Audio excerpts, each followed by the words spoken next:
Kita ke informasi selanjutnya, Saudara. Dua terdakwa kepemilikan narkoba jenis sabu seberat 20 gram divonis 20 tahun penjara.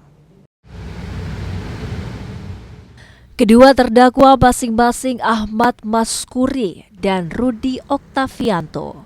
Terdakwa kasus sabu 20 kg divonis 20 tahun oleh Majelis Hakim Pengadilan Negeri Kelas 1 Palu. Kedua terdakwa dinyatakan terbukti melanggar pasal 132 Undang-Undang Nomor 35 Tahun 2009 tentang narkotika.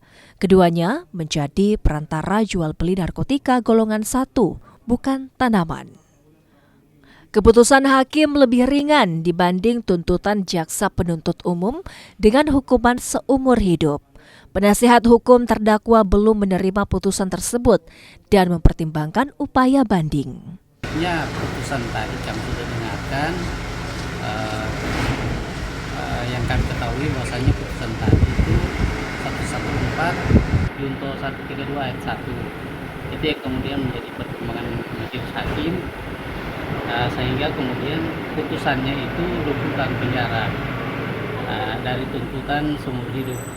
Jadi prinsipnya saya sampaikan kepada klien itu untuk kita pikir-pikir dulu, belum langsung menerima putusan. Kedua terdakwa ditangkap tim Direktorat Narkotika Polda Sulawesi Tengah di Jalan Trans Palu Donggala pada 21 April lalu. Polisi juga menemukan 20 paket sabu seberat 20 kg dari mobil terdakwa. Aldrim Tahlara, Kompas TV Palu, Sulawesi Tengah.